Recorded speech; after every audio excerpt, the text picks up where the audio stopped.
Boa noite, amigos. Sejam todos bem-vindos a mais uma edição do projeto AME Piauí Pergunta. Convidamos você que nos assiste a entrar no nosso canal da AME Piauí, se inscrever, deixar o seu like, o seu comentário, a sua pergunta. A sua participação é muito importante para nós. O desenvolvimento infantil tem se tornado cada vez mais uma questão relevante, tanto para profissionais que lidam diretamente com crianças, quanto para pais preocupados em fornecer aos seus filhos uma educação consistente e um crescimento saudável em termos físicos e psicológicos. Em um mundo onde as informações circulam de forma livre e muito rápida, somos todos assolados por diversas teorias acerca de como cuidar das crianças, o que fazer para estimulá-las, quais aspectos relacionados a um atraso cognitivo. No entanto, tais informações chegam muitas vezes desorganizadas, fragmentadas, favorecendo compreensões errôneas e pouco articuladas com a complexidade relacionada ao desenvolvimento infantil, particularmente no que diz respeito ao desenvolvimento da mente. Tal fragmentação acaba por abrir caminhos para rotulações e diagnósticos apressados, prejudicando mais do que contribuindo para um bom entendimento do universo da criança. O que a neurociência tem a ensinar aos pais na recepção e condução dos seus filhos? Como compreender as mudanças em que a epigenética é capaz de fazer no cérebro? E a questão espiritual é importante? Para responder essas e outras perguntas, nós trouxemos hoje o Dr. Fernando Souza, da AME Cariri. Ele é neuropediatra, presidente do Centro Comunhão Espírita Nosso Lar e da AME Cariri, palestrante, membro do Departamento de Família da AME Brasil, colaborador do projeto Mediunidade da Infância da FEB e também é escritor. Seja bem-vindo, doutor Fernando Souza. É com imensa alegria que nós o recebemos na noite de hoje. Desde já, ficamos assim imensamente gratos pela sua participação. Tenhamos todos, meus amigos, uma boa noite.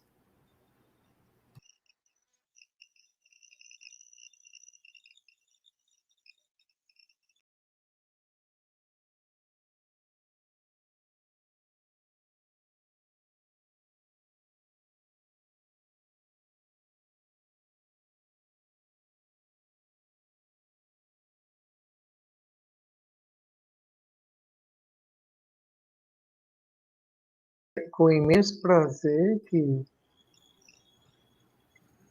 Boa noite a todos. Com imenso prazer que aqui estamos. A um convite honroso da querida Kátia Marabu e da Cacilda para discorrer sobre alguns pormenores a respeito do cérebro infantil e o seu desenvolvimento.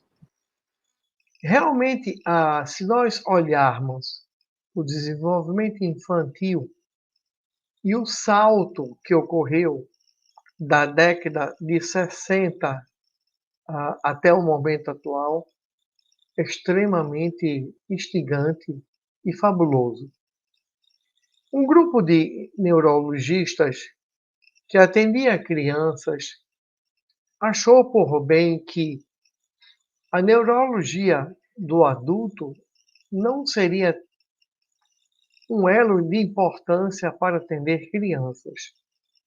E esse grupo, juntamente com pediatras e pediatras de crianças recém-nascidas, que nós chamamos de neonatologistas, são aqueles pediatras que atendem crianças até 29 dias, se reuniram e, a partir daí, se criou realmente a neurologia infantil. Então, como ciência, a neurologia infantil, que vem da década entre 60 e 70, é uma ciência relativamente nova. E coube exatamente a esse grupo que, reunindo-se com esses neonatologistas, ainda criaram a neurologia do recém-nascido. E coube, basicamente, a Dr. Joseph Volpe, dos Estados Unidos, né, e grupos espalhados pelo mundo que ele foi concatenando e contribuindo com cada um deles para a construção e o alicerce daquilo que seria a neuroneonatologia ou a neurologia do recém-nascido. Nós vamos abordar o porquê dessa subespecialidade. Então, você tem um neuropediatra, e dentro da neuropediatria você tem o neurologista do recém-nascido. Isso nos chama a atenção que esse período é um período crítico, é um período de profunda importância, e é nesse período em que se instalam os processos morbíficos que vão atingir essa criança, desde a concepção intraútero até o seu nascimento, ou até os chamados 1000 primeiros dias, que são fundamentais para o desenvolvimento neurológico. Então, coube a doutor Joseph Volk, juntamente com o doutor Lubchenco, do Colorado, e convidar outros ao redor do mundo, como Prechtel, da Holanda, a Madame de Garcier, na França, a sua aluna e discípula Amiel Tison, e na América do Sul, a doutora Antonieta Reborcho e doutor Natálio Ferman. No Brasil, a gente tem o início de tudo isso com o doutor Antônio Branco Lenfreve. Essas primeiras palavras é para mostrar aos senhores a importância da neurologia infantil no acompanhamento de crianças. O cérebro humano, ele é uma estrutura altamente complexa. No cérebro humano, obviamente, e através dele, a expressão espiritual, já que estamos dentro do paradigma médico espírita, ela vai ocorrer. E para que esse cérebro se desenvolva em uma bem-estância intrauterina, é preciso que a saúde da sua nutriz, porque a mãe passa a ser a nutriz desse feto. E esse binômio, tão bem abordado por doutora Marlene Ross no seu livro O Clamor da Vida e a Vida do Anencéfalo, ela mostra sobremaneira a importância de que esse contínuo que começa como o feto e passa pelo até o nascimento, e do nascimento até a adultícia e a senectude, que é a velhice, esse contínuo não pode ser interrompido, a não ser que, até os 4 meses de gestação, se faça o aborto criminoso intencional. Ou, após o nascimento, a eutanásia ou, basicamente, o suicídio assistido, que está sendo tão em voga nos chamados países industrializados.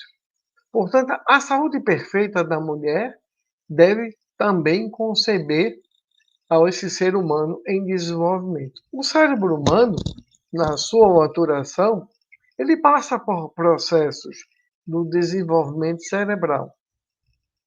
Então, a gente tem que ver que o cérebro, no seu desenvolvimento cerebral, ele passa pela a proliferação neuronal, a migração neuronal, o crescimento desses tecidos, dessas células chamadas axônio e dendritos, a formação da comunicação dessas células chamadas sinapses, a cobertura das grandes vias neurais chamada mielinização, que é a cobertura da mielina nos chamados grandes trajetos neuronais, e seguida depois da chamada apoptose ou morte cerebral de células que seriam e são importantes que são desnecessárias. E depois a gente tem a eliminação de algumas sinapses. Então, dentro desse princípio, falaremos de forma bem simples os primeiros 1000 dias.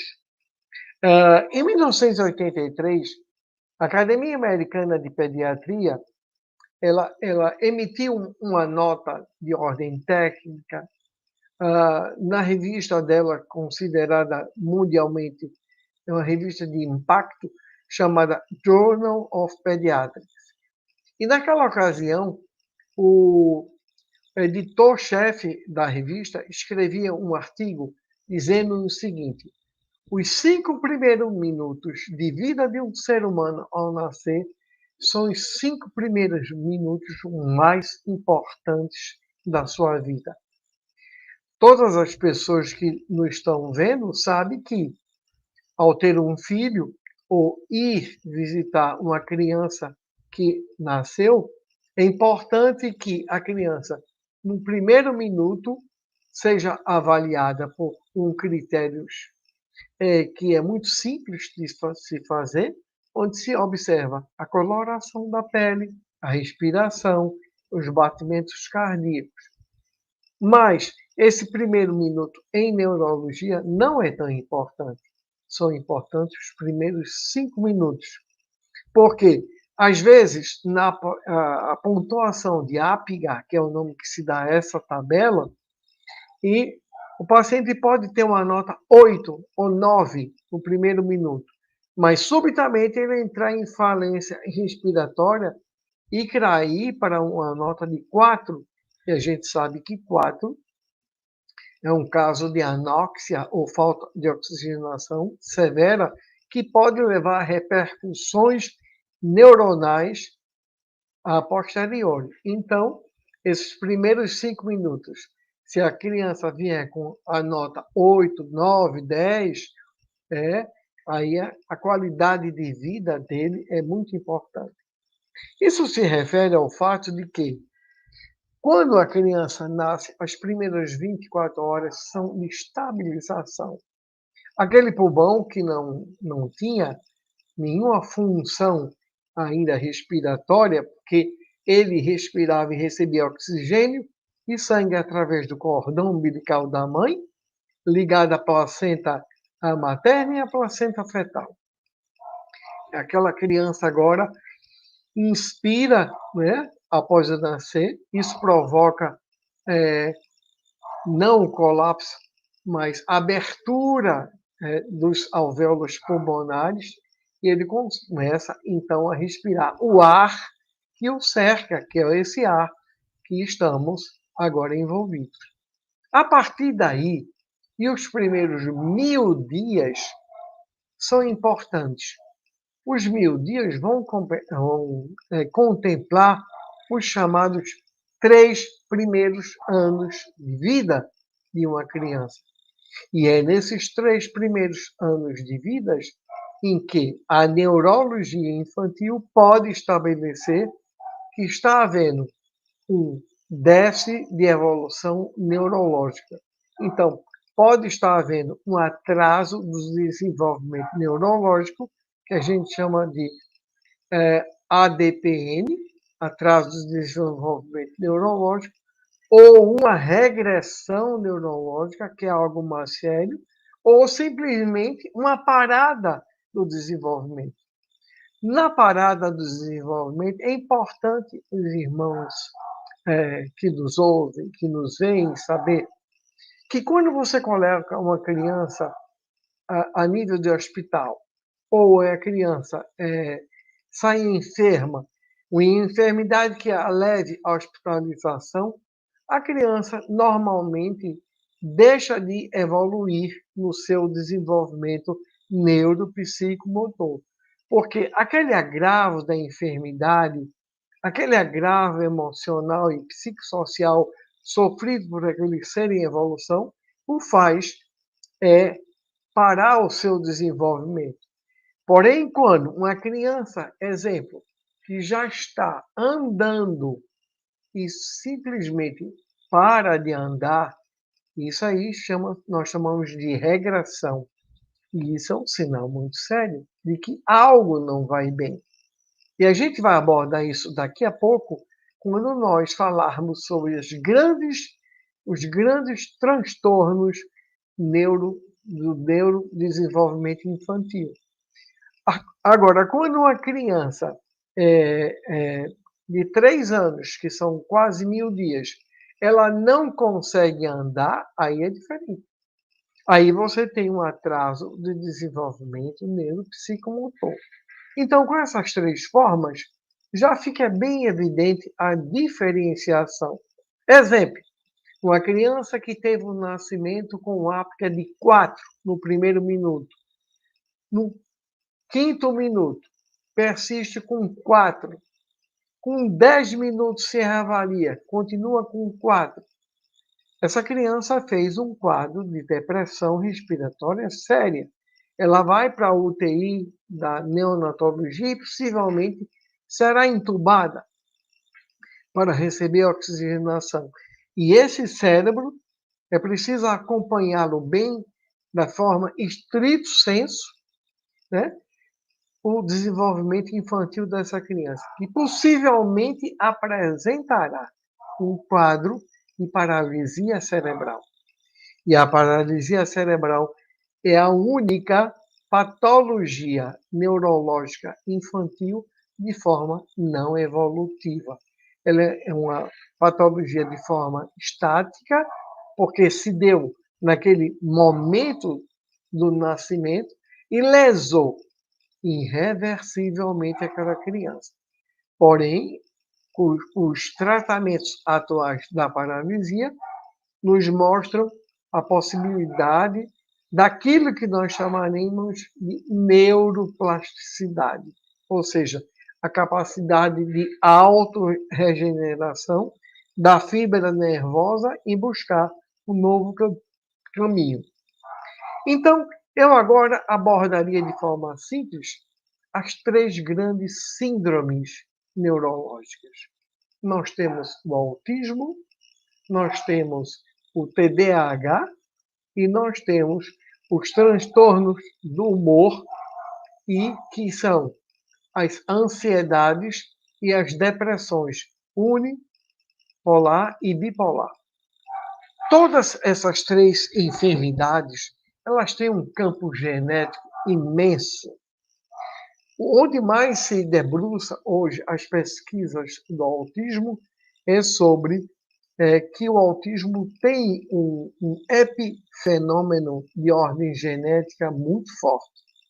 Da mesma forma, também o transtorno do déficit de atenção e hiperatividade. Não se conseguiu isolar em si qual é o gene, já que a transferência se faz multifatorial. São muitos genes envolvidos no transtorno do déficit de atenção e no transtorno do espectro do autismo infantil. E também existem genes candidatos a os sintomas de ansiedade e depressão e bipolar. Mas agora me permitam entrar na parte que seria mais importante para nós que temos a função como médicos do paradigma mente espírita. Quem é a criança? Seja uma criança saudável ou uma criança que tenha um desses transtornos.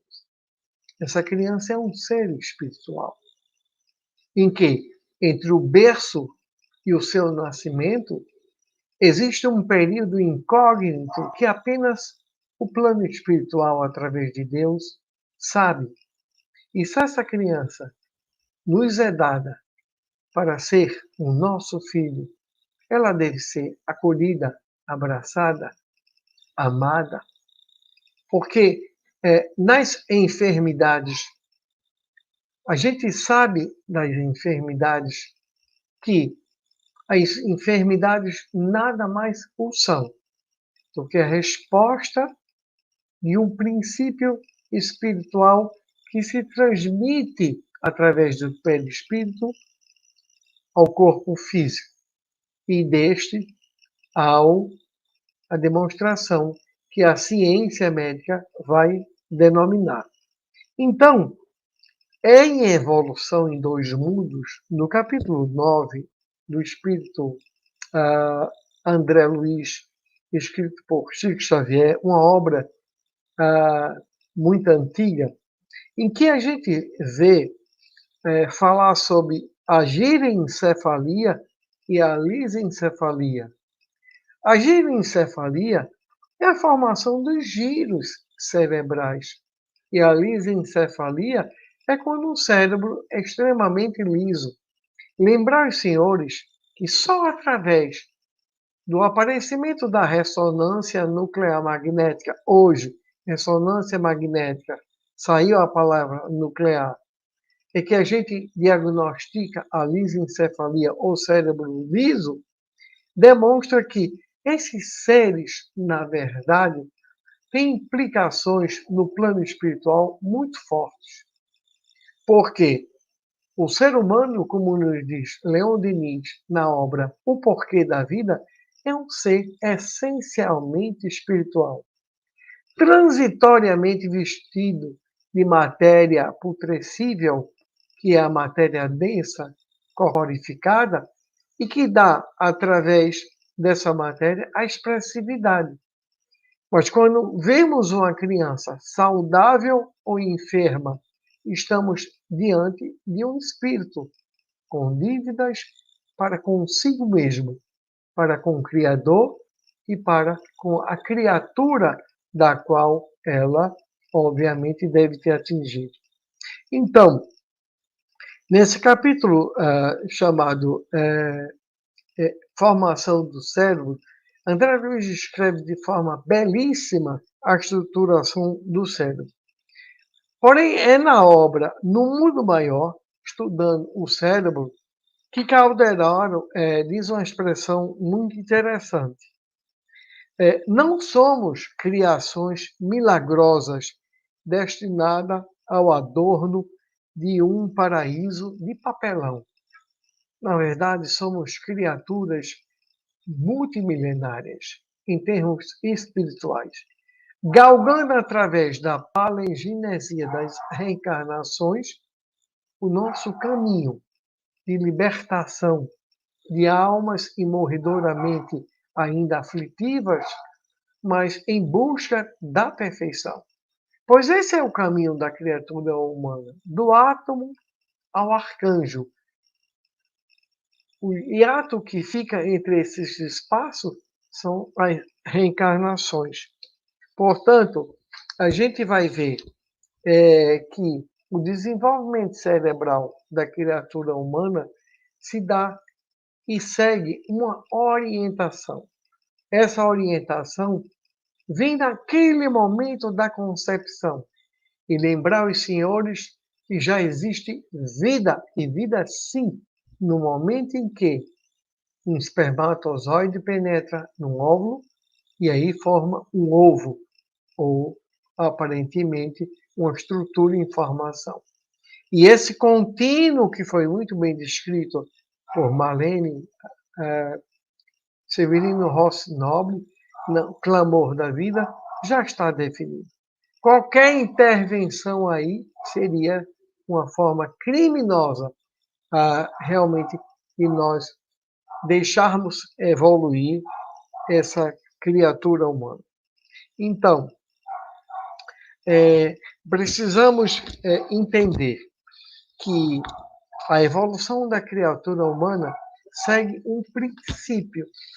Agora, dentro desse princípio, falemos um pouco do transtorno do déficit de atenção e hiperatividade.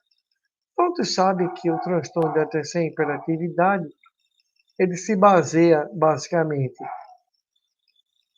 nessa tríade. Numa criança pode ser menino ou menina, onde o menino é mais hiperativo e a menina é mais desatenta. A relação é de 4 meninos para uma menina, atualmente, mas já foi bem mais. Mas atualmente o diagnóstico se faz com mais certeza.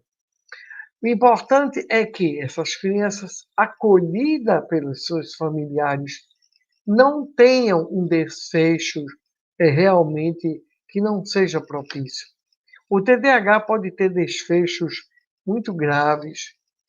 Nós sabemos que crianças de 5 anos que evoluem com o TDAH podem ter queixas de comportamento impulsivo escolar, dificuldades de aprendizado, exclusão social escolar, repetição de anos. Com 10 anos, o rendimento escolar é muito baixo, exclusão, dificuldades sociais entre amigos e cômpares. Com 15 anos, o rendimento escolar continua. Inserção de grupos de pares desviantes. Existe o risco da alcoolização e drogadição. Aos 25 anos, existe interrupção de vários cursos, insatisfação em empregos, perda subsequente desses empregos, risco de criminalidade e, quando chega aos 40 anos, menor satisfação pela vida, né? Menor qualidade de vida, tentativas, às vezes, de suicídio e baixa autoestima. Então, esses desfechos do TDAH são muito importantes. Nós discutimos porque eles poderiam ser, obviamente, melhorados se fossem rapidamente diagnosticados e encaminhados para tratamento. O que e como a doutrina dos espíritos pode contribuir? E muito. A medicina, na visão espiritual, ela tem o seu campo de ação, obviamente, continuado. Mas quando você admite que naquele ser existe um ser espiritual e que através de a evangelização, a prece, a água fluídica, o passe e as orientações espirituais dadas pela casa podem dar um novo enlevo, uma nova alegria de viver e de aceitamento daquilo que eu sou possuidor. Eu gostaria de abrir para algumas perguntas, né? Já que me adiantei um pouco sobre a respeito desses 3 transtornos que são importantes nós abordarmos. Fico à vontade para alguma pergunta.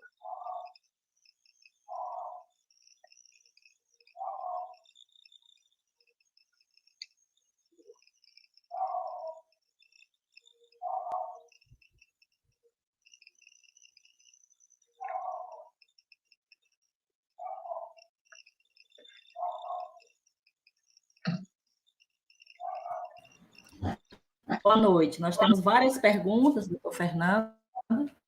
Oi, não, Elane. Nós vamos começar pela pergunta do chat, né? Nós temos uma pergunta aqui da Morgana. Doutor Fernando, o grande aumento de casos de doenças psicológicas nas crianças na atualidade tem relação com o processo de transição planetária que estamos vivendo? Obviamente que tem, Morgana, mas se a gente olhar, nós estamos num fenômeno pandêmico, né? Nós estamos sofrendo uma ação daquilo que não necessariamente agora, nesse momento, mas o isolacionismo social que se deu e a forma como essas crianças ficaram dentro dos lares e, diga-se de passagem, às vezes os pais não sabiam como conduzir essas crianças. Pela manhã, no tempo normal, tinha escola. À tarde, tinha um retorno ao reforço escolar. Depois tinha o inglês, ou aula de violão, ou piano, ou natação, e tudo isso foi substituído por uma sala, às vezes, de apartamento. Isso, a longo prazo, levou essas crianças a um quadro de profundo mal-estar. E esse mal-estar se repercutiu na insônia, a crianças que passam a ter pesadelos, acordar-se, alimentar-se de forma irregular, tanto em horário, tanto em qualidade como em quantidade, obviamente, e sofrendo os efeitos impactantes das notícias que circulam entre os adultos para ela. Temos que ver que a própria pandemia descrita, o mundo de regeneração da obra última de Valdo Pereira Franco pelo espírito Manuel Filomeno de Miranda, descreve muito bem isso. Então, lógico e evidente que essas transformações são devido ao mundo de regeneração que todos nós estamos a sofrer e o momento pandêmico que causa uma pressão muito grande. Certo. Então, nós temos uma pergunta aqui. Doutor Fernando, uma criança que nasce com malformação nos olhos, que não foi detectada na gestação, pode ser uma prova para os pais? Pois a criança é alegre e linda, mas o pai a rejeita. No capítulo 4 do Evangelho segundo o Espiritismo, Bem-aventurados os aflitos, capítulo 5, existe uma abordagem dos espíritos superiores a respeito da resignação e da calma, onde se diz que a resignação é o consentimento do coração. Veja bem, se uma criança nasce e ela nasce, obviamente, com esse processo kármico de perda da visão, a criança não é só os olhos, a criança é um todo. A criança é uma imagem de Deus.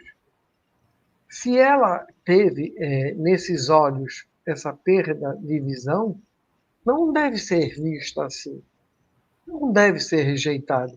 E se essa criança, mesmo com essa perda da visão, demonstra alegria em ser criança e na vivência dela, é porque representa um espírito resignado.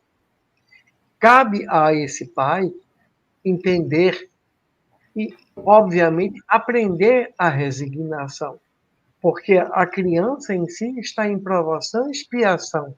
Lembrar que toda expiação é uma prova, mas nem toda prova é uma expiação. Agora, essa criança expia e prova, e o pai prova.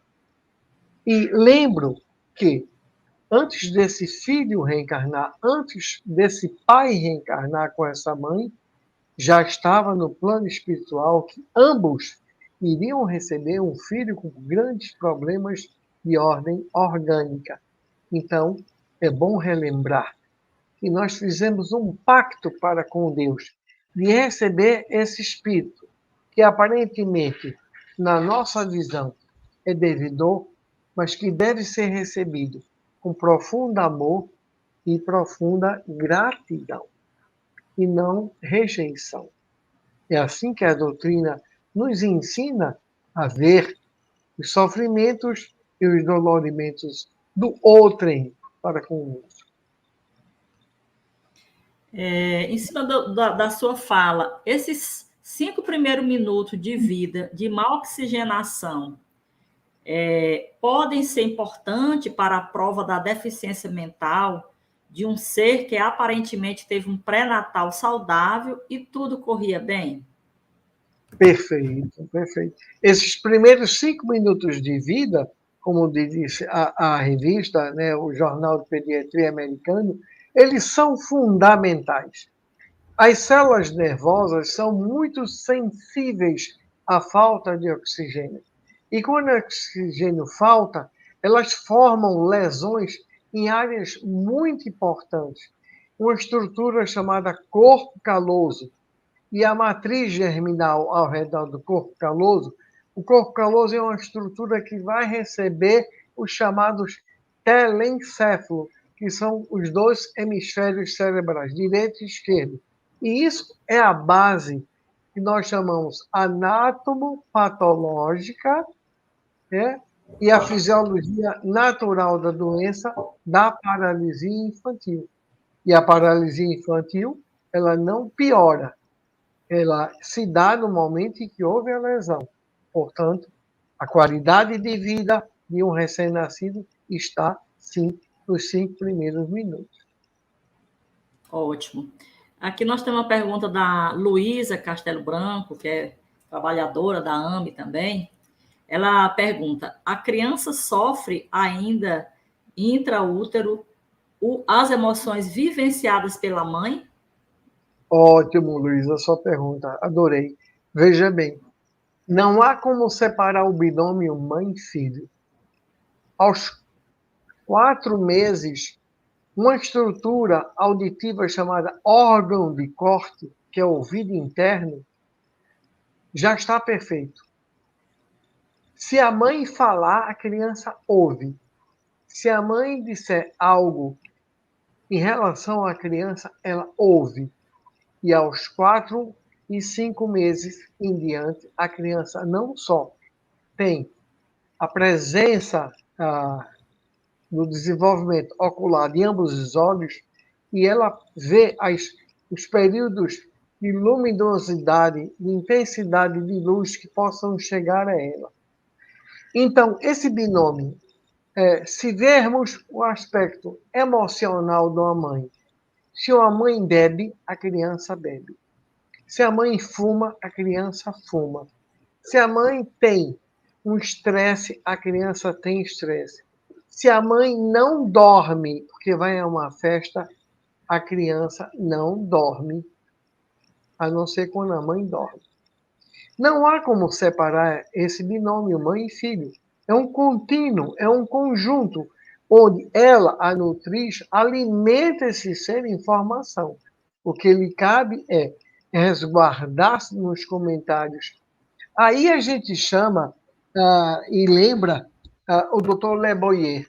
O Dr. Le Boyer é um professor obstetra francês que desenvolveu o parto Le Boyer. E ele dizia que a partir do 3º mês, a mãe deve acariciar o ventre e conversar com o seu filho, né? E interessante é saber-se disso, que uma senhora perguntou a uma pessoa e disse: com que idade eu posso começar a conversar com meu filho? E a pessoa olhou para ela e disse que estava grávida. E disse: agora e nesse momento. Ela disse: como? Ele está dentro da minha barriga. Sim, mas ele me ouve. Então, cabe à gestante conversar, acariciar, amar. Eu diria que 4 colheres de sopa de amor por dia a um feto não faz mal nenhum. Complementando essa pergunta, doutor Fernando, como funciona a mente de uma criança intraútero quando a mãe ou o pai ficam desejando muito que seja de um sexo e a criança é de outro sexo? Isso vai influenciar essa criança em alguma coisa? Vai influenciar, sim. Se nós formos em Missionário da Luz ver a reencarnação de Segismundo, né, nós vamos ver tudo isso. Não há como separar, como eu disse, o feto do binômio mãe e filho. Acontece que essa criança, o processo de transformação dela se dá por um fenômeno de miniaturização, que o André Luiz escreveu em Missionário da Luz, que é a miniaturização perispiritual, e o perispírito não fica mergulhado na mãe, porque a mãe tem o espírito dela. Ele, do plano astral, ele emite os fluidos necessários. E quando a mãe pensa, ele lê os pensamentos. Não nos esqueçamos de O Livro dos Espíritos, pergunta 459, em que os espíritos lêem os nossos pensamentos muito mais do que imaginais, porque às vezes são eles que os conduzem. Então, uma criança no plano espiritual, à medida que a gravidez evolui, ele também vai diminuindo em processo de transformação perispiritual, mas ele vai sentindo aqueles que o amam, aqueles que o querem, como querem. Então, por acaso um pai vai dizer, eu queria tanto que fosse uma menina de olhos azuis. Como fica esse perispírito sabendo que vai reencarnar um homem de olhos de cor escura? Então, obviamente, ele fica triste. E Kardec aborda muito bem isso no chamado aborto espontâneo. O que é o aborto espontâneo? Senão a negativa daquele que é reencarnante de emitir os fluidos necessários na composição e na transformação desse novo corpo. É o perispírito.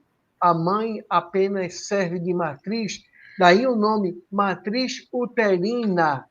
A mãe e o pai doam o material genético, mas o perispírito, que é esse ser ligado ao campo mental do espírito reencarnante e transforma, que executa a obra divina ao qual lhe foi ofertado.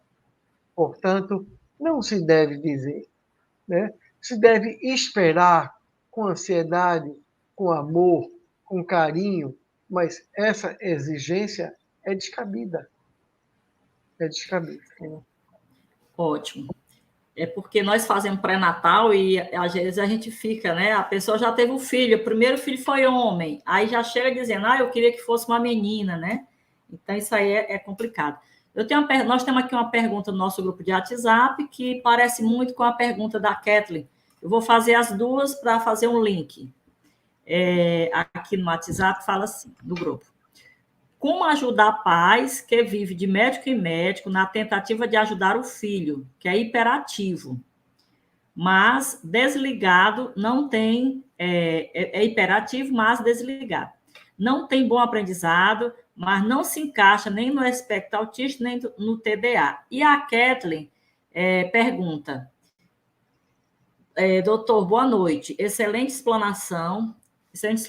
No dia a dia, Keto também é trabalhadora da AME, né, pediatra, percebo que os pais carregam muita culpa quando as crianças com autismo e TDAH, como nós, médicos espírita, podemos orientar esses pais? Muito bom, Kathleen, a sua pergunta. Eu orientaria, Kathleen, uma das coisas fundamentais é o conhecimento. Primeiro, não sou eu que crio o meu filho, porque o meu filho, como um espírito, como diz Hermínio Corrêa de Miranda na obra Nossos Filhos São Espíritos, lá fica bem claro. E como nos diz o Evangelho, o corpo não dá origem ao espírito. O espírito vem do espaço. Os nossos filhos vêm de Deus, do espaço. Nós damos o corpo material. Então, esse sentimento de culpa que nós criamos dentro de nós não se justifica. Por quê? Anteriormente à reencarnação, como eu disse, nós acertamos de que iríamos receber. Mas, normalmente, a reencarnação apaga da memória. O que devemos ver é que aquele filho que nos foi dado e que, aparentemente, esse órgão chamado cérebro não funciona tão bem como de outra criança dita, entre aspas, saudável, não me impõe e não me impõe culpa, porque eu apenas doei o material genético. Mas os erros contidos nesse ser espiritual, meu filho reencarnante, são controversos dele mesmo com a paternidade. E eu diria, baseado na obra Vidas Vazias, de Joana de Ângeles. A culpa é o pássaro negro que sobrevoa as nossas consciências. Quando estamos no plano espiritual, se temos culpa, essa culpa pode, no campo mental, transferir-se ao perispírito. E o que é o perispírito? É o modelo organizador biológico desse corpo em formação. E ele transfere o erro que veio do espírito para o perispírito, que é o órgão transmissor e comunicante do corpo carnal, e desse para o corpo carnal. Portanto, no momento da fecundação, a gametogênese, ou no caso, a ovogênese, o ovócito, eles podem, com um sentimento de culpa, sofrer uma transformação. E essa transformação dá origem àquilo que a genética vai discorrer nos modelos do autismo e do TDAH, porque ambas são enfermidades de ordem epigenética, onde a genética e o meio ambiente e familiar têm grande ação sobre eles. Portanto, não cabe o sentimento de culpa, cabe o sentimento de amor, de cuidado, de buscar na medicina um amparo, as melhores orientações, né? Mas não ver. Por isso que a doutrina espírita clareia a mente desses pais, dá um novo elan, uma nova forma de compreender a dor e o sofrimento. Ótimo. Nós temos uma pergunta aqui no grupo de WhatsApp. As crianças que têm bruxismo e sonambulismo são médiums? Não, nada tem a ver com mediunidade.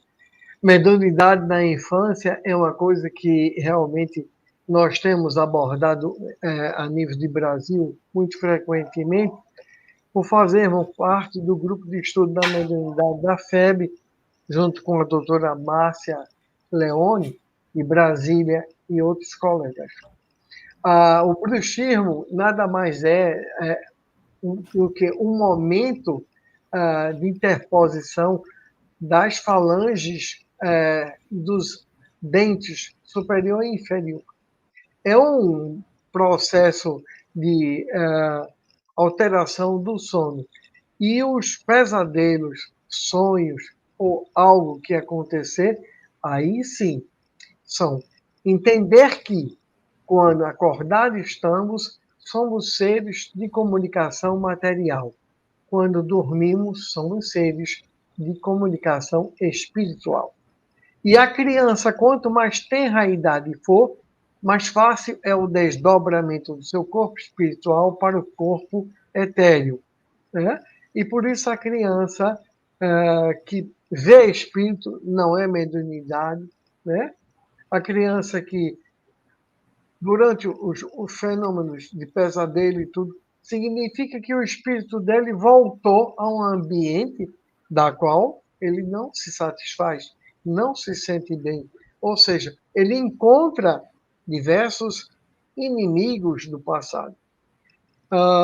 Lembrar que Allan Kardec descreveu muito bem isso na Revista Espírita de janeiro de 1865, de que a infância em si é um longo período onde os chamados efeitos paramediúnicos ocorrem. Certo. Nós temos aqui duas perguntas no mesmo sentido, da Nadir Rosa e da Carlete Espíndola. Nadir Rosa fala: aos olhos do Espiritismo, a Ritalina é uma medicação que pode trazer danos à parte cognitiva do paciente? E a Carlete também sobre a Ritalina.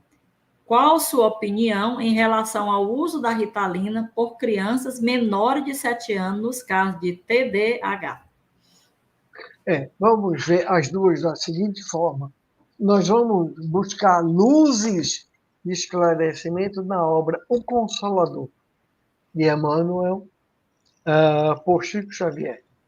Quando, nas questões sociais sobre medicina, Chico pergunta a Emmanuel se é justo as cirurgias, as medicações e tudo que a medicina tem ao ser humano? E a resposta foi: a medicina, os procedimentos cirúrgicos, são instrumentos das quais a, a superioridade espiritual dispõe para trazer benefícios ao ser humano. A Ritalina em si, que a droga chama metilfenidato, ela, na verdade, ela é um estimulante. Ela é uma anfetamina. O paciente portador de TDAH, ele tem um déficit de neurotransmissor no lobo frontal, essa região. E essa substância, ela produz a recaptação dessas substâncias, chamada dopamina. Então, quando se dá Ritalina, a criança deve-se ter no bojo da explicação do uso dessa substância. Aí eu volto a dizer, a Ritalina em si, sob critérios exigidos, serissimamente definidos pela Academia Americana de Psiquiatria Infantil e Adolescência, contidos no chamado DSM-5, que é o Diagnóstico Estatístico de Doenças Mentais, de 2013, da Academia Americana de Psiquiatria, define muito bem o uso da Ritalina. A Ritalina tem suas implicações, sim. Ela é uma substância que ela vai ser dada ao longo da vida. Por quê? O transtorno de déficit de atenção, ele em si, ele tem melhora, mas ele não tem cura. E o portador de TDAH, ele tem, ao longo da vida dele, baixa produção de dopamina. No entanto, a gente não deve ver a Ritalina como uma droga em que a pessoa só ande a partir dela. A gente deve abrir leques de opção, exercícios, esporte, novas amizades e autoconhecimento para a aceitação do seu fenômeno. Sob indicação de Ritalina em crianças abaixo de 7 anos. Eu, como profissional de saúde, há 45 anos e 43 de consultório privado, uso muito pouco. Uso muito pouco porque eu sei das implicações da Ritalina em crianças de baixa idade.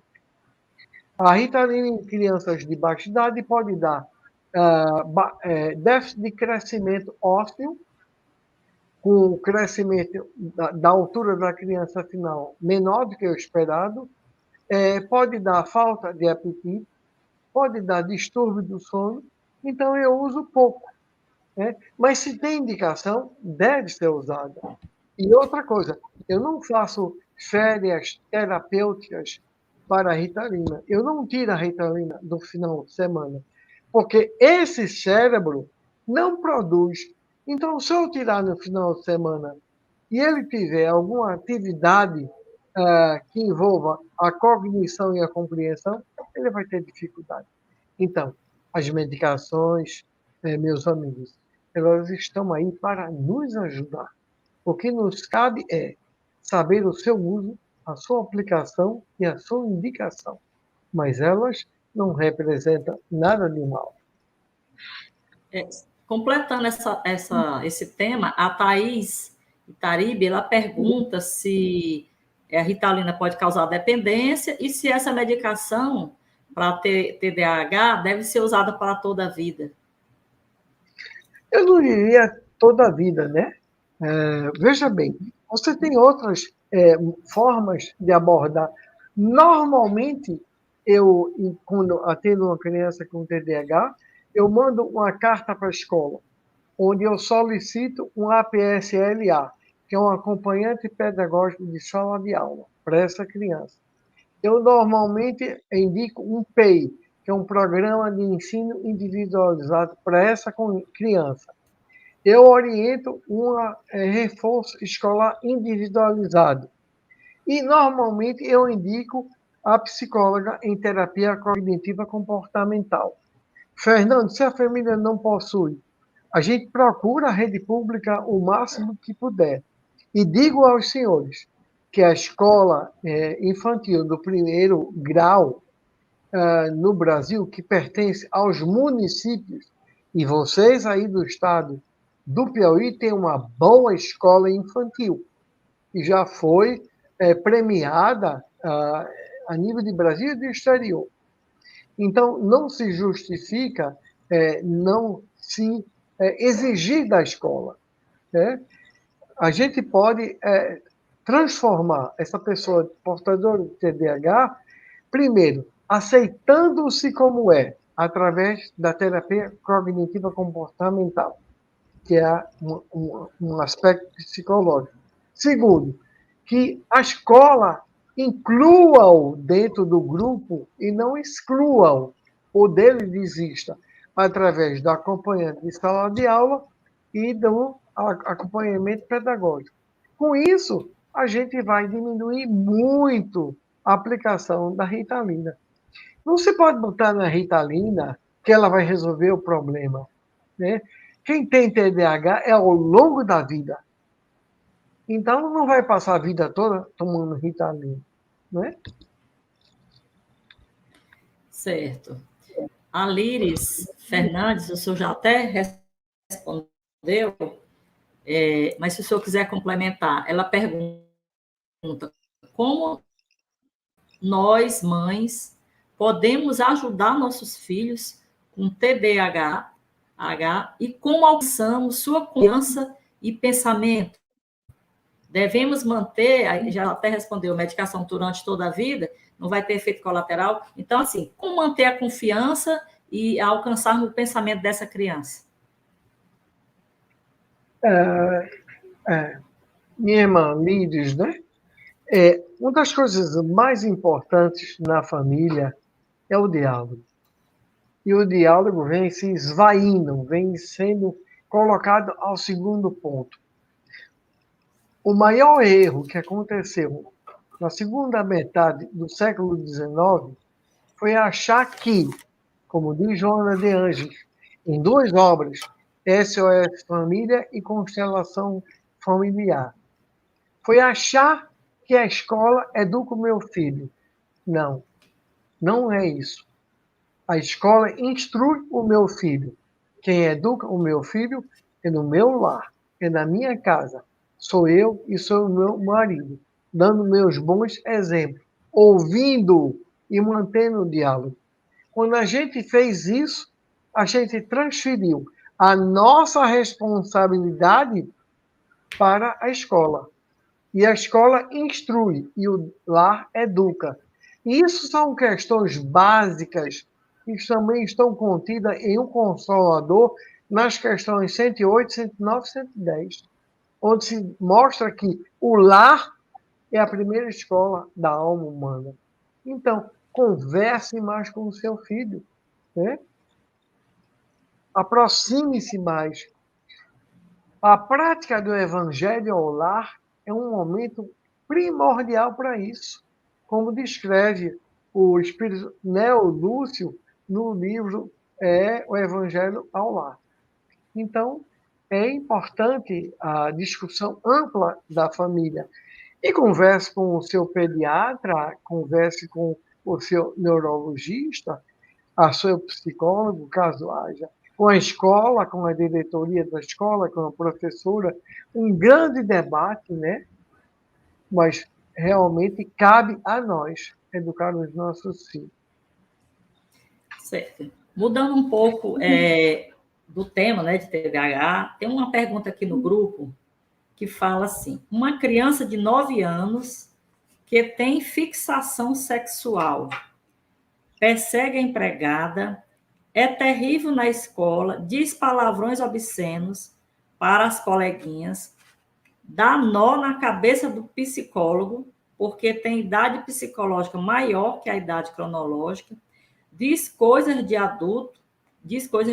Como ajudar essa criança e aos pais? E também nós tivemos no nosso Estratégia de Saúde da Família 2 meninas, uma idade de 4 anos de idade, que chegou essa demanda lá para a nossa equipe da escola. A escola levou a criança com a mãe. essas duas meninas, elas ficavam durante a aula se manipulando, né? Pegando nas suas partes íntimas, na frente de todo mundo. Como entender isso? Como ajudar os pais, que os pais realmente estavam bem desesperados na época? Como professor, como os professores podem também agir nesse caso? Excelente pergunta, porque demanda a seguinte característica. Quem é a criança? Quem são essas crianças? São seres espirituais. Primeiro ponto.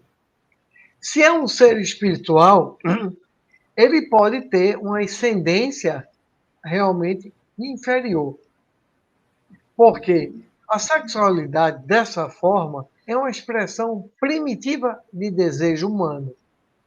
E se não existe autocontrole, mesmo da criança, valorizando essas duas meninas que perderam o pudor e o respeito pelo outro, é óbvio que aí dentro tem um processo obsessivo infantil, que pode ser auto-obsessivo, de um espírito realmente extremamente inferior, ou hetero-obsessivo, em que pode existir até um fenômeno de condomínio espiritual, como descreve Hermínio Miranda na obra Condomínio Espiritual, né? E descreve isso muito bem. Qual a indicação? Obviamente, em ambos os casos, não se assustar, não perder a paciência, não perder o equilíbrio, buscar na terapia psicológica o atendimento, na terapia médica a medicação. Interessante para o primeiro caso. Pelo fato de ser uma criança, ele tem responsabilidades também íncitas a ele. Porque, mesmo sendo criança, ele tem um fato em que ele infringe normas de convivência que não são normas de convivência sutis. Ele agride as pessoas. Ele sai da posição de criança para agredir uma mulher, de um desejo. É evidente que aí tem um fenômeno obsessivo. Essas crianças devem ser vistas, de preferência, por psiquiatras infantis, acompanhados por psicólogo, e, dependendo do conhecimento da família e de como eles aceitarem ou não. Essa criança tem indicação, e os seus familiares. Evangelho ao lar, a água fluídica, o passe e o nome dessa criança em terapias desobsessivas à distância. Sem isso, você não reeduca esse ser humano. Se ele tem essas pulsões e esse desequilíbrio, realmente, nessa esfera tão primitiva, isso é evidente que é um espírito extremamente voltado a essas características. Certo, muito, muito bom. Nós temos aqui umas perguntas aqui no nosso grupo de WhatsApp que já tem assim um outro foco, né? De 0 a 2 anos de idade, a gente sabe que ocorre um crescimento muito rápido, né? O maior crescimento do cerebral ocorre mais nessa época, né? De 0 a 2 anos. Como os pais podem aproveitar esse momento para ajudar no desenvolvimento dessa criança? Bem, eu falei no início que os primeiros 1000 dias de vida são fundamentais. E, obviamente, 1000 dias são 3 anos. Lembrar os senhores que nos ouvem e veem que, a partir dos 2 anos, já terminou a chamada apoptose, ou morte neuronal. Porque a criatura humana nasce com mais neurônios do que precisa. Nasce mais com sinapses, que são as ligações, do que precisa. Quando essa poda não ocorre, aí dá-se o primeiro passo do fenômeno que é o autismo infantil. As crianças com autismo normalmente tem o volume craniano antero-posterior, que é essa medida, ela é bem maior do que o esperado pelos gráficos do desenvolvimento infantil, o gráfico do perímetro craniano. São crianças que têm o crânio dolicocéfalo, ou seja, são grandes. Então, de 0 a 3 anos, essa é a fase de maior estímulo. E, obviamente, são crianças pré-escolares que vão entrar na escola. Estimule a criança. Evite as chamadas tecnologias de informática. A Sociedade Mundial de Pediatria não indica o uso de celular, de tablet, computador, televisão, videogame para crianças abaixo de 11 anos. Isso vocês não esperavam. Um celular só deve ser oferecido a uma criança de 11 anos.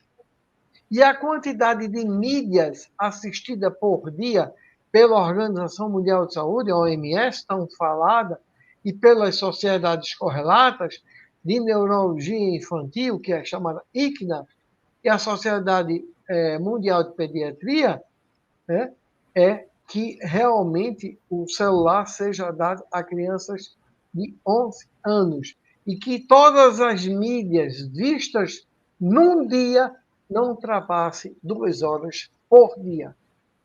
O cérebro da criança em desenvolvimento com o uso de TI excessivamente danifica, sim, não torna a criança mais esperta, produz fenômenos muito mais graves, chamados hiperlexias, certo? Alfabetizações precoces e danos outros, inclusive danos visuais.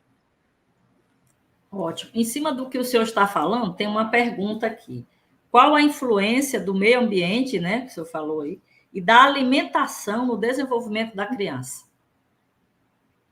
Total, né? Quem faz pediatria, eu tenho formação pediátrica, ninguém pode ser neuropediatra sem ser pediatra. Então, quem faz pediatria tem uma parte da pediatria chamada puericultura. Eu não troco uma simples laranja pela uma empada, pelo pastel, pelo biscoito recheado, por uma rosquinha de chocolate. Obviamente, frutas, legumes, hortaliças. As crianças que não desenvolvem paladar até os 4 anos terão graves problemas alimentares. E elas podem desenvolver uma síndrome chamada síndrome de fome oculta. A fome oculta se caracteriza em que a criança não se dá o direito de saborear uma laranja e detesta a laranja, porém nunca provou. Ela não desenvolveu nas papilas linguais e, por isso, ela tem um transtorno de percepção sensorial gustativa. Certo. É verdade que essa luz azul do celular e do computador é danosa para a criança? Não é para a criança só, é para mim, é para a senhora, é para todos que estão do gênero. Ninguém pode ficar na frente de um celular e de computador, né? As vias neurais, por incrível que pareça, em que eu vejo o meu celular e aquele joguinho que eu me deito e me deleito, apenas estou dizendo, não jogo nenhum em celular, né? Aquelas vias neurais são as mesmas vias que ocorrem pelo uso de aditivos, sejam eles lícitos ou ilícitos. Ou seja, quando eu olho um celular e fico jogando repetidamente, eu estou estimulando uma via dopaminérgica, a mesma via da cocaína, do crack e da maconha. Olha bem o que é que eu estou dando ao meu filho, para ele ficar mexendo no celular 4 horas por dia. Então, ele vai criar uma dependência tecnológica e pode gerar a síndrome do cérebro acelerado. Certo, ótimo. É muito sério, né? Muito sério isso. Nós que somos pais, né, avós, a criança pode dormir no quarto dos pais e se pode, até que idade? Poder pode, porém não deve. O desenvolvimento infantil, ele não se dá de forma estanque, ele se dá de forma evolutivamente envolvendo todas as áreas, inclusive a área psicológica emocional. Uma criança que dorme com os pais após os 4 meses de idade, uma criança deve voltar para o seu quartinho. Tem crianças que nunca saíram, desde que chegou na maternidade, dormem no seu quarto. Isso é certo? Certíssimo. Eu devo colocar uma câmera, uma babá eletrônica, eu devo estar vendo se a criança está bem, mas o quarto da criança vai desenvolver a este ego em formação a partir do 5º ano em diante, a autoestima, a acreditação, a ausência do medo ou dos medos. Além de tudo, a criança dorme entre os pais, ela afasta o casal, ela interpõe-se ao casal. E, obviamente, não é para isso que os filhos foram colocados no mundo. Os filhos são somatórios do amor desse casal, não algo que os afugente e os separe. É errado, sim. A criança deve ser transferida ao quarto, na puericultura, a partir do 4º mês de idade. E lá ela tem o seu cantinho. Certo.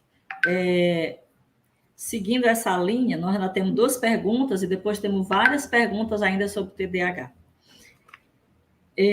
Nós recebemos assim muito na estratégia de saúde da família, os pais muito angustiados, porque as crianças não dormem, passam a noite acordada e que eles não conseguem dormir, que isso aí incomoda muito.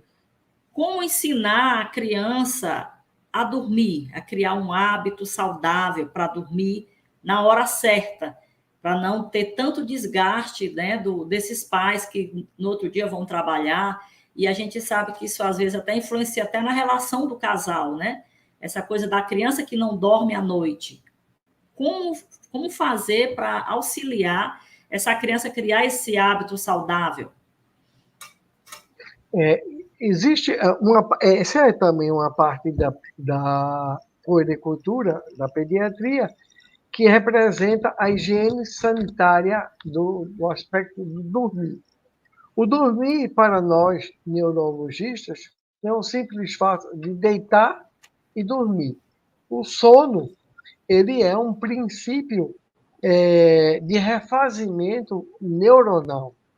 E é também nesse momento, já que somos do paradigma médico espírita, que o espírito dessa criança realmente faz. Ele se desdobra e volta ao mundo espiritual. Aí é que acontecem os fenômenos. Esse espírito pequeno pode, ao sair, se debruçar diante de algozes do seu passado, ter medo e querer voltar. Isso vai produzir um choque anímico no corpo e gerar o chamado grito, sussurro, movimentos involuntários que caracteriza o terror noturno, o distúrbio de movimentos involuntários. Eu acredito que a hora do sono, como nos diz André Luiz, em Nosso Lar, o primeiro livro da coleção A Vida no Mundo Espiritual, é uma hora célere e importante. A criança deve ser posta a dormir. A mãe ou o pai deve vir, deve fazer uma leitura, que pode ser uma Bíblia infantil, e a prece. Se a prece é o momento entre a criatura e o Criador. A criança não sabe fazer a sua prece. ela precisa ser ensinada, educada, de que aquele momento é um momento realmente importante para ela. Mas o que a gente vê? A gente vê computador dentro do quarto, televisão dentro do quarto, videogame dentro do quarto, e a criança que não dorme e fica jogando, e às vezes o pai quer ir dormir, ou então a família em si dorme tarde e quer que o menino durma cedo. A criança vai dormir com medo em si. Então, existe uma série de fatores, mas tudo está calcado no princípio familiar. É preciso nós voltarmos ao. Parece aquele tempo antigo de pedir a bênção ao pai. O princípio da bênção é um fator importante.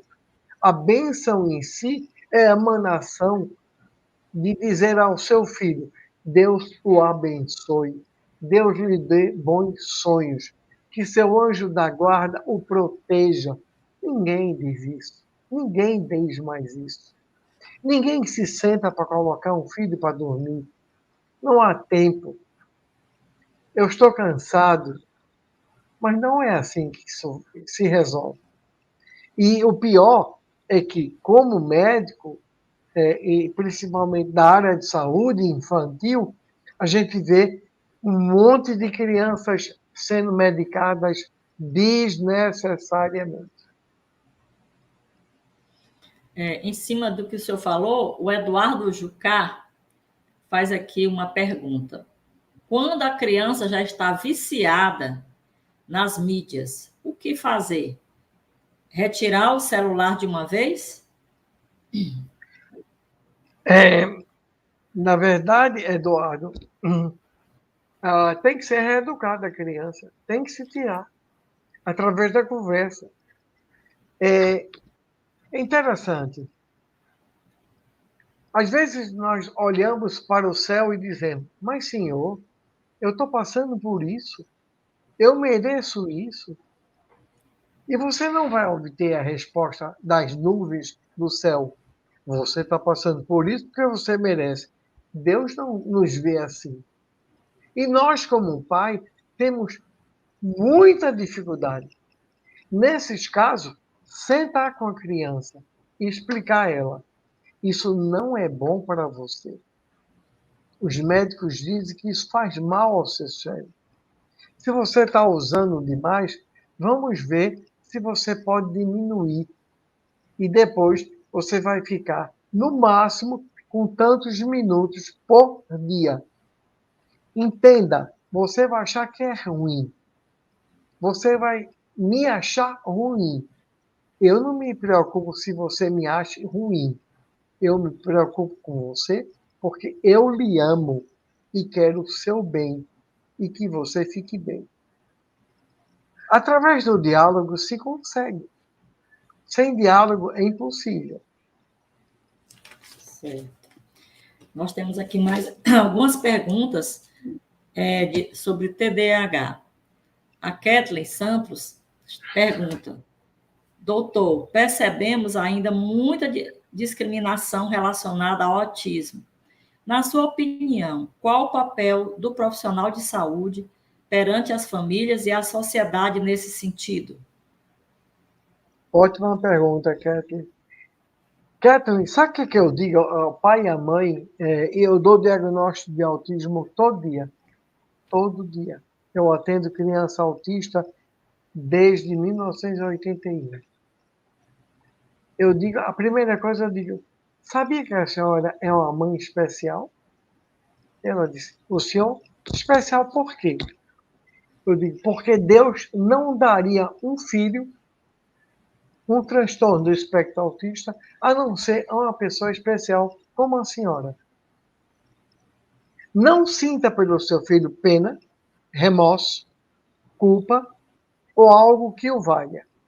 Veja em seu filho um ser não estranho, mas uma criatura que precisa ser compreendida no seu íntimo, aceita como é.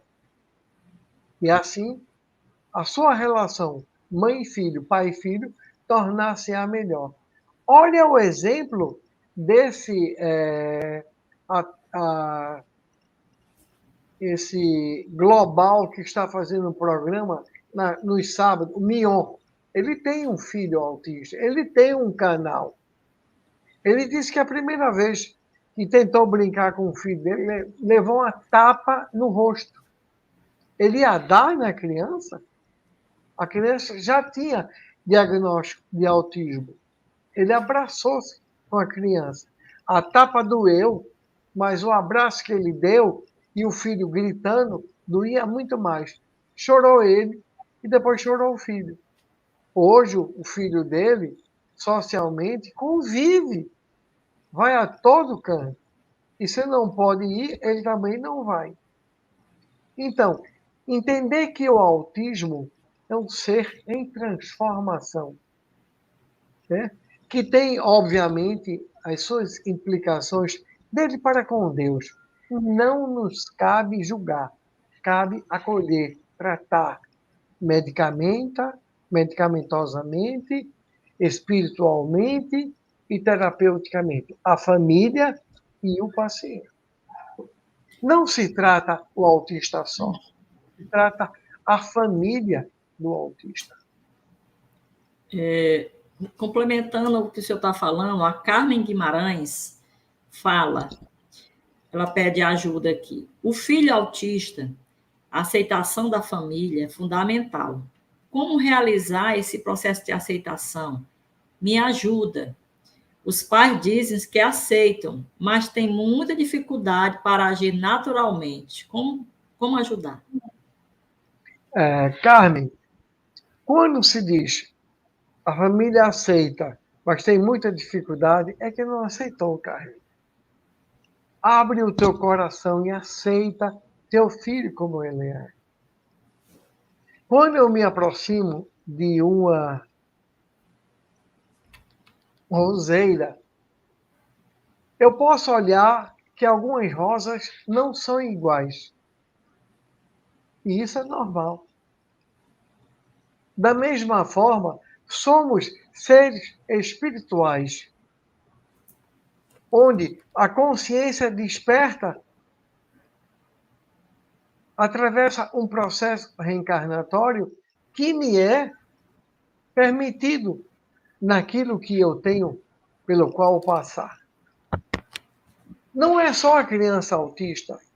Quando a gente vê um cadeirante, quando a gente vê um portador de deficiência mental, a gente vê as exclusões sociais. A nossa sociedade ainda tem um complexo de Esparta, os famosos soldados de Esparta, de Troia. Quando se nascia uma criança com deficiência, se jogava no oceano, porque não podia em Troia nascer uma criança com deficiência. Ele não serviria ao Estado. Então, não devemos ver a criança assim. Abra o seu coração. É a única forma. Se a vizinha não interessa, a tia deixou de vir à sua casa, importante é você, seu esposo, seus filhos e esse ser humano que Deus lhe deu. Acolha-o, abrace-o, ame-o como ele é. Nós temos aqui a pergunta da Ângela Raquel, do Nascimento Bastos. Doutor Fernando, o que é o TDAH à luz da doutrina espírita? TDAH à luz da doutrina espírita, obviamente, Kardec não abordou isso. A criança com TDAH é um espírito. E você há de convir comigo que as leis morais de Deus, que representa a parte terceira do livro dos Espíritos, começa com a lei divina e termina com a lei da justiça, ou do amor e da plena caridade, passando pela lei da destruição, da igualdade, do progresso, da sociedade, né? Então, todas essas leis, se eu as ferir em algum momento do meu ciclo reencarnatório, eu vou ter que pagar. E esse sentimento de ter que pagar transforma o meu campo mental num sentimento de culpa. E esse sentimento de culpa eu vou introduzir na minha morfogênese, quando eu novamente reencarnar. E aí eu vou levar este erro. E esse erro pode dar-se por um fenômeno tal como esse. Porque no futuro o TDAH será dito como uma doença metabólica.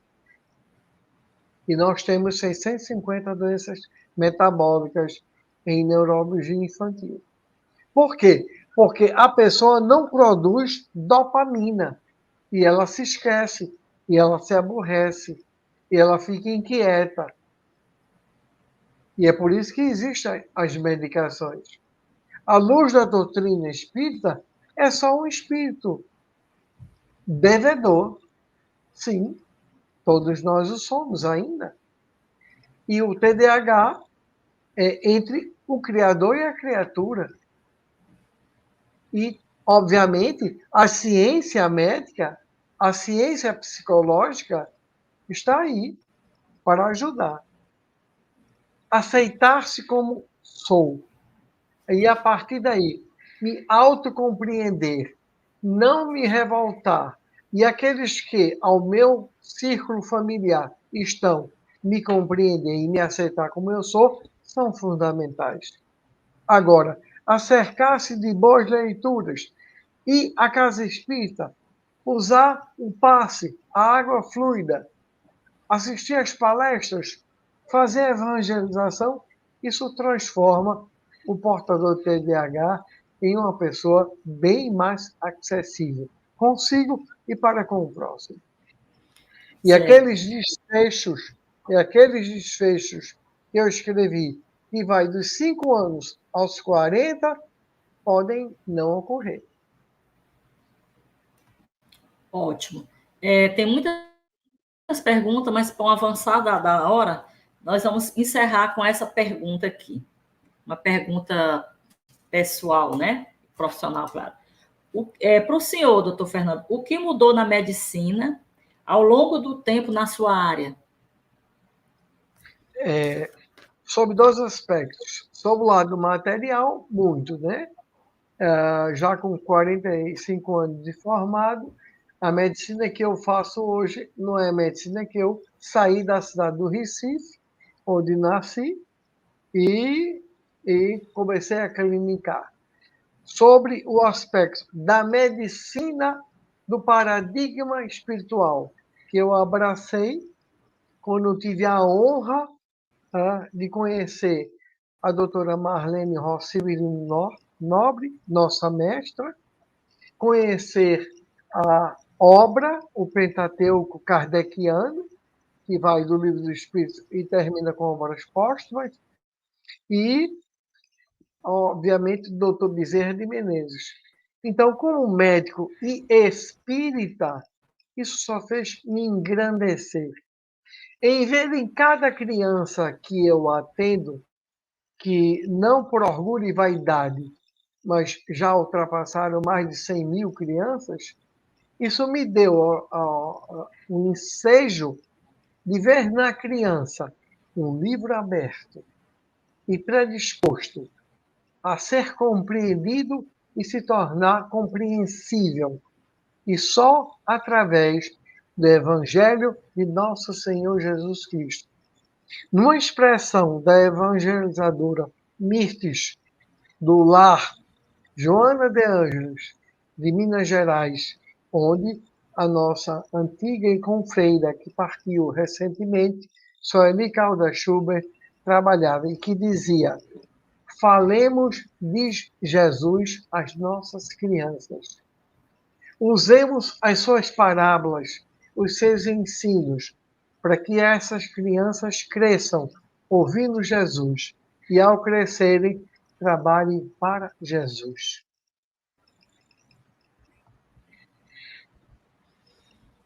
Muito bem. Ótima explanação. Nós temos muitas mensagens carinhosas aqui para o senhor, de gratidão, dando boa noite. A Maria Silva está perguntando como é que pode lhe encontrar, né? Onde encontra o doutor Fernando? Tem algum endereço, um contato? Depois a gente pode colocar aí. Você vai me encontrar, caso casualmente você for a Recife, no dia 30 de abril e 1 de maio, no encontro Norte-Nordeste das AMES, da Associação Médica Espírita do AME Brasil, em que a Cátia estará presente. Você me encontra no canal YouTube da Casa Espírita Nosso Lar, onde lá você vai ver a programação da casa e no Instagram da casa, né? E você pode obter informação. Não sou muito difícil de encontrar. Muito obrigada, doutor Fernando. Muito obrigada mesmo. Desculpe aí, eu acho que nós exageramos, porque realmente é um tema, né, muito instigante. E eu chamo a Cacilda para concluir o nosso trabalho dessa noite.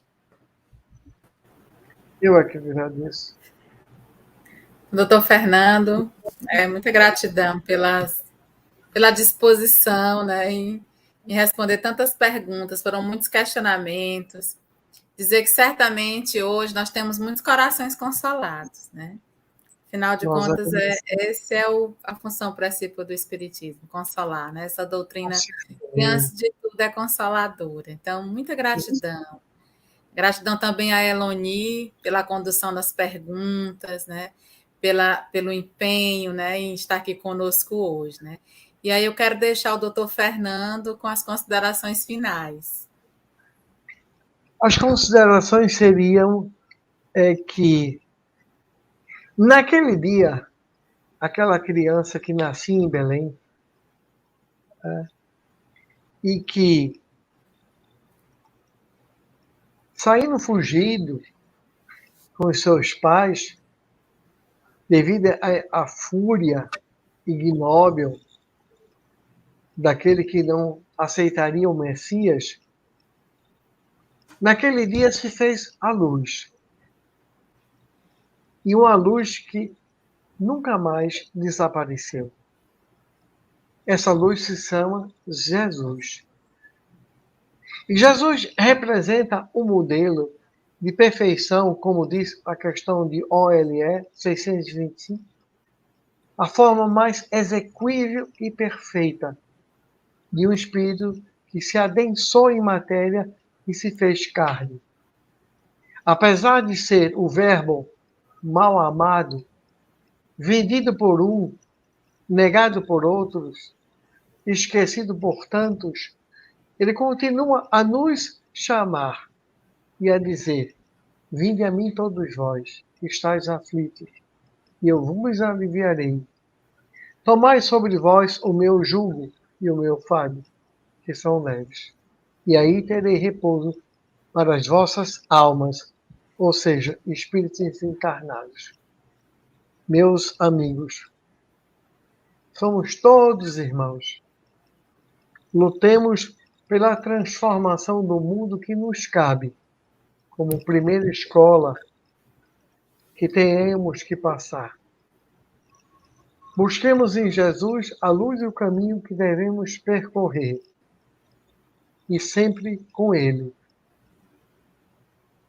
e para Ele, hoje e sempre. Assim seja. Então, gratidão mais uma vez, meus amigos, a todos que nos assistem, e deixar o convite para que todos estejam conosco novamente na próxima quinta-feira, com o doutor Luciano Alencar, que vai nos falar Reconcilia-te com teu inimigo. Então, uma boa noite. Mais uma vez, gratidão, Eloni. Gratidão, doutor Fernando. Um beijo, Kátia, e muito obrigado pela opção. Nós é que agradecemos.